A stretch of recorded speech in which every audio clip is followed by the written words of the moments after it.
मैं ये एक बार FSSAI कंप्लीट करवाना चाहता हूँ भाई, फिर अपन ये क्लास बंद कर देंगे। FSSAI वाला टॉपिक पूरा करवा देते हैं।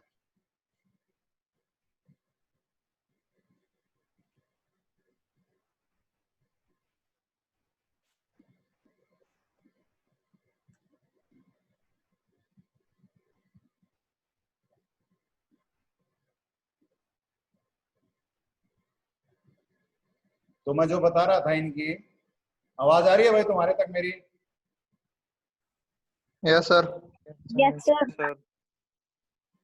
तो ये इनकी लैब्स हैं। 112 जो है वो national accreditation board for laboratories, उससे एक्रेडिटेड लैब हैं। ये प्राइवेट लैब हैं, लेकिन इनकी एक्रेडिटेशन जो है NABL ने कर रखी है। तो इस तरीके से पूरा लैब्स का नेटवर्क है।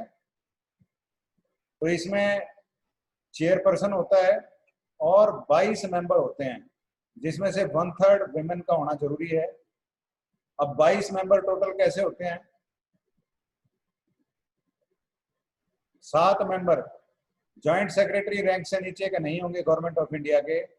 ये जो डिपार्टमेंट बताए गए हैं मिनिस्ट्री से या डिपार्टमेंट से, मिनिस्ट्री ऑफ एग्रीकल्चर है, कॉमर्स है, कंज्यूमर अफेयर है, फूड प्रोसेसिंग है, हेल्थ है, लेजिस्लेटिव अफेयर्स है और स्मॉल स्केल इंडस्ट्रीज। तो ये जो 7 अलग अलग मिनिस्ट्रीज हैं, इनसे एक एक बंदा होगा। इसके बाद ये एक्स ऑफिशियो होते हैं। एक्स ऑफिशियो का मतलब क्या होता है कि इसमें जो जॉइंट सेक्रेटरी होंगे, उनमें से एक जॉइंट सेक्रेटरी बाय पोस्ट, अगर उसकी ट्रांसफर होगी, उसकी जगह दूसरा जॉइंट सेक्रेटरी आ गया, तो वो इसका मेंबर हो जाएगा। तो एक्स ऑफिशियो का मतलब है कि जो भी उस ऑफिशियल पोस्ट पे बैठा होगा, वही पर्सन का नाम से नहीं होता, उसकी पोस्ट के हिसाब से जो पोस्ट हो, मेंबरशिप हो, उसको हम एक्स ऑफिशियो बोलते हैं। तो 7 तो ये, एक चेयरपर्सन 8, 2 फूड इंडस्ट्री से होंगे, जिनमें से एक स्मॉल स्केल इंडस्ट्री से होगा 10, 2 रिप्रेजेंटेटिव कंज्यूमर ऑर्गेनाइजेशन से होंगे 12, 3 कोई भी तगड़े फूड टेक्नोलॉजिस्ट या साइंटिस्ट। तो कितने हो गए थे? 8, 2 10, 2 12 और 3 15। अच्छा, चेयरपर्सन अलग है तो 14 लगाओ। और 5 मेंबर 3-3 साल के लिए अलग अलग जोन से होंगे, जो फर्स्ट शेड्यूल में इन्होंने बता रखे हैं कौन कौन से जोन में कौन से स्टेट और यूटीज आती हैं। 2 बंदे फार्मर ऑर्गेनाइजेशन से होंगे और 1 बंदा रिटेलर ऑर्गेनाइजेशन। तो 1 और 2 3, 5 8 और 3 11 और 2 13 और 2 15 और ये 7 22। चेयरपर्सन को छोड़ के ये 22 मेंबर होंगे इस कमेटी में। अब इसमें डिपार्टमेंट कौन कौन से हैं FSSAI में? इंपोर्ट डिवीजन है, ईट राइट इंडिया मूवमेंट है, इंटरनेशनल कॉपरेशन है, रेगुलेटरी कंप्लायंस है, food safety management system FSMS division है। यानी जो अलग अलग फूड इंडस्ट्री के काम हैं, उनके लिए इन्होंने डिवीजन बना रखी है। वो डिवीजन स्पेसिफिकली वो काम देखेंगे। Research and development R&D, RARD division बोलते हैं इसको, RAR division. Information education IEC, जो इंटरनेट पे वेबसाइट पे डालना है मटेरियल, उसके बारे में। फिर एक रेगुलेशन डिवीजन और कोडेक्स डिवीजन है। कोडेक्स एलिमेंटेरियस कमीशन जो हमारा इंटरनेशनल फूड से रिलेटेड स्टैंडर्डाइज्ड बॉडी है, उसको भी ये देखते हैं। फिर क्वालिटी एश्योरेंस या लैब डिवीजन है। फिर एक ह्यूमन रिसोर्स डिवीजन है और फिर स्टैंडर्ड्स डिवीजन है। तो बेसिकली जो सिस्टम है FSSAI का, वो कैसे इस पिक्टोरियल से समझ में आ जाएगा तुम्हें कि जो फूड अथॉरिटी है उसके अंदर चेयरपर्सन है और उसके 22 मेंबर हैं साथ में। ये क्या काम करते हैं? फूड स्टैंडर्ड्स बनाने का, उनको रेगुलेट करने का और कंप्लायंस और इंस्पेक्शन का। जो फूड स्टैंडर्ड्स बनाने का, कम ज्यादा करने का काम है, वो करती है साइंटिफिक कमेटी। साइंटिफिक कमेटी के अंदर चेयरपर्सन होता है साइंटिफिक पैनल का, जितने भी साइंटिफिक पैनल हैं, और 6 इंडिपेंडेंट मेंबर होते हैं। टोटल 17 साइंटिफिक पैनल हैं। तो हर एक पैनल के अंदर पैनल का चेयरपर्सन होगा और उसके साथ उसके मेंबर्स होंगे। तो जो चेयरपर्सन है वो साइंटिफिक कमेटी का, जो इनका साइंटिफिक पैनल्स का चेयरपर्सन है, वो साइंटिफिक कमेटी का मेंबर होगा और साथ में 6 इंडिपेंडेंट मेंबर होंगे। तो 17 और 6 23 की मिला के ये साइंटिफिक कमेटी है। दूसरा इनकी है central advisory committee. Central advisory committee जो स्टेट लेवल की स्टीयरिंग कमेटी है उसको डायरेक्ट करती है, और जो स्टेट लेवल की स्टीयरिंग कमेटी है वो डिस्ट्रिक्ट लेवल की जो एडवाइजरी कमेटीज हैं उनको डायरेक्ट करती है। तो ये पूरा तरीका है फूड अथॉरिटी का सेंटर से लेके और डिस्ट्रिक्ट लेवल तक काम करने का। क्या क्या काम करते हैं? फूड सेफ्टी से रिलेटेड जो भी रिसर्च है उसमें खुद भी काम करते हैं और मदद भी करते हैं, लोगों की रिसर्च के लिए ग्रांट वगैरह भी देते हैं, ताकि फूड सेफ्टी से रिलेटेड कोई कमी ना रहे और नई नई रेगुलेशन आए या नई कोई इंफॉर्मेशन आए उसके हिसाब से रेगुलेशंस को चेंज करना है। फिर क्वालिटी एश्योरेंस का जो ISO 1725 है लैब्स के बारे में, और ये अभी मेन काम चल रहा है इनका कि जो नोटिफाइड लैब हैं वो NABL एक्रेडिटेड लैब 112 है, स्टेट लैब 72 हैं, और ये रजिस्टर्ड है FSSAI के अंडर, और साथ में 14 रेफरल लैब हैं। तो इन सभी लैब्स की मदद FSSAI लेता है सैंपल लेने में और साथ में एनालिसिस करने में। इसके बाद स्टैंडर्ड बनाने का जो काम है वो अब ऐसे FSSAI के पास है। जो रेगुलेशंस दी गई हैं उनके हिसाब से स्टैंडर्ड बनते हैं, और अलग अलग रेगुलेशन के अंदर अलग अलग स्टैंडर्ड्स हैं। तो डेयरी प्रोडक्ट हैं या उससे मिलते जुलते fat, oil, fat emulsion, fruit and vegetable, cereal and cereal product, meat and meat product, fish and fish product, sweet and confectionery, sweetening agents, honey included, salt, spices, condiments या इस तरह के related products, beverages, dairy और fruit and vegetable पे इसको छोड़ के other food product and ingredients, proprietary food, irradiation of food और बहुत से और इसके अलावा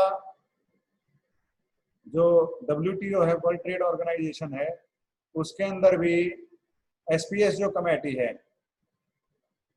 उसके ये मेंबर हैं। Sanitary and phyto sanitary measures, आगे बताएंगे इसके बारे में आपको।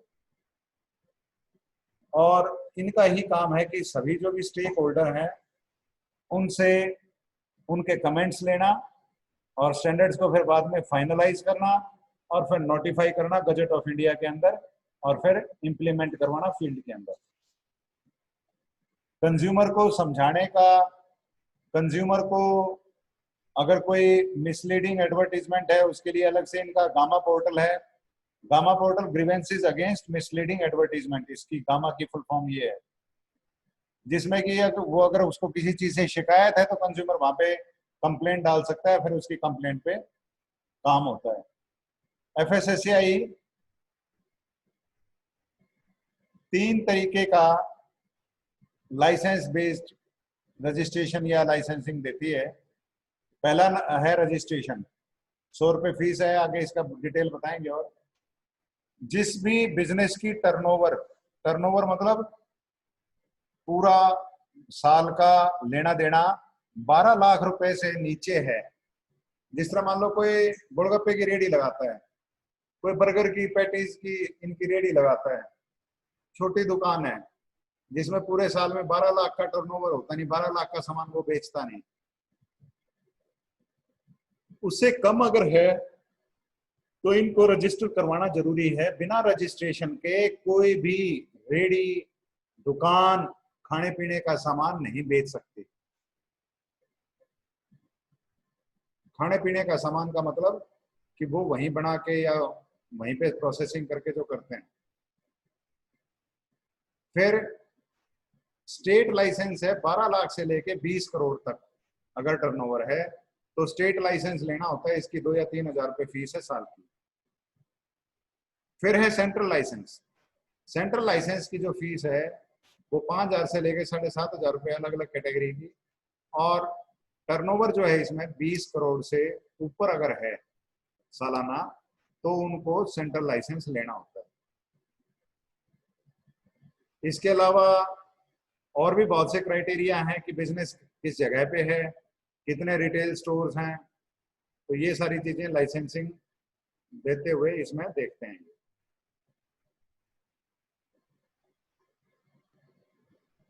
फिर रूल्स के बारे में मैंने आपको बताया था कि रूल्स के अंदर यही चीजें बता रखी हैं कि एफएसएसएआई जो बनाएंगे उसके अंदर जो चेयरपर्सन होगा, मेंबर होगा, उनकी क्या सैलरी होगी, क्या उनकी जो भी तरीका होगा काम करने का, क्वालिफिकेशन क्या होंगी, फूड सेफ्टी ऑफिसर एफएसओ जो लगते हैं, ये अलग अलग सेक्शंस के अंदर दे रखे हैं। सेक्शन 7 में जो मेंबर और चेयरपर्सन है उनके बारे में है। सेक्शन 37 में क्वालिफिकेशन ऑफ एफएसओ बता रखी है। सेक्शन 38 में कि जो भी डॉक्यूमेंट्स पकड़ेंगे वो किस तरीके से पकड़ेंगे। फिर केसेस सेक्शन 42 में बता रखा है। सेक्शन 45 और 61 में फूड एनालिस्ट की क्वालिफिकेशन दे रखी हैं। ये मैं तुम्हें food safety and standard rules जो है 2011 के, उनके सैलिएंट फीचर बता रहा हूँ। फिर सैंपल किस तरीके से भेजना है, क्या तरीका होगा, वो सेक्शन 47 में बता रखा है। फिर केस कैसे चलाया जाएगा वो सेक्शन 68 में बता रखा है। Qualification, term of office, resignation या प्रिजाइडिंग ऑफिसर जो अंडर सबसेक्शन 4 लगाया हुआ है या ट्रिब्यूनल जो बनाया हुआ है उसकी क्या पावर्स हैं, कैसे उसमें अपील कर सकते हैं, वो सेक्शन 70 में बताया गया है। ट्रिब्यूनल क्या है कि अलग से कोर्ट जैसा एक सिस्टम है जिसमें कोर्ट में जाने से पहले यहाँ पे भी मामले निपटाए जाते हैं। ये भी सेमी जुडिशरी नेचर की होती है। फिर हाई कोर्ट में अगर अपील डालनी है तो उसके लिए कैसे फी पे करनी है, वो सेक्शन 76 में है। बजट प्रिपरेशन सेक्शन 81 में है। ये बेसिकली एफएसएसएआई से रिलेटेड ही जो बातें हैं वो इन food safety and standard rules 2011 में बताई गई। मैंने बताया था हमारे काम की जो है वो है रेगुलेशन, और रेगुलेशन फिलहाल 19 हैं। वो कौन कौन सी हैं वो पूरा डिटेल में आपको मैं एक एक रेगुलेशन खोल के उसको पढ़ेंगे, वो सभी हम जब हम उन रेगुलेशंस के बारे में बात करेंगे उसमें बताएंगे थोड़ा सा डिटेल में। ये वो 19 रेगुलेशंस हैं। तो अपना जो नेक्स्ट काम रहेगा, जो food safety and standard regulations हैं, इन एक एक रेगुलेशन को खोल के देखेंगे और साथ में एक्ट को भी। इस पे हमारा मैक्सिमम टाइम लगाएंगे क्योंकि ये जो एक्ट है ये हमारे सबसे काम की चीज है अगर हिंदुस्तान के अंदर आपको नौकरी करनी है फूड इंडस्ट्री में। उस पॉइंट ऑफ व्यू से मेरी तरफ से क्लास ओवर है। किसी को कुछ पूछना हो तो पूछ सकता है। अगली क्लास में हम इन एक्ट्स को, इन रूल्स को और इन रेगुलेशंस के जो पीडीएफ फाइल है उनको खोल के पढ़ेंगे। टाइम लगेगा लेकिन ये ऐसी चीज है जो आपको आज नहीं तो कल इंडस्ट्री के अंदर आपको करनी ही करनी पड़ेगी।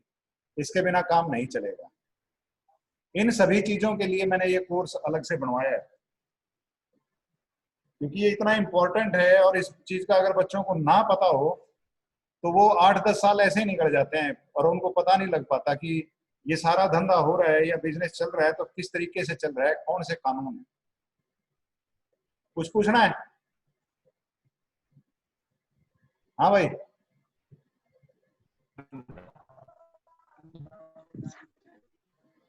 विकल्प, किसी को कुछ पूछना हो तो अभी पूछ सकता है भाई। बंद करें? जी सर। हैं? चलो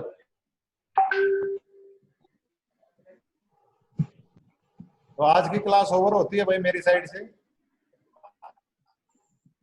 ठीक है? Okay sir.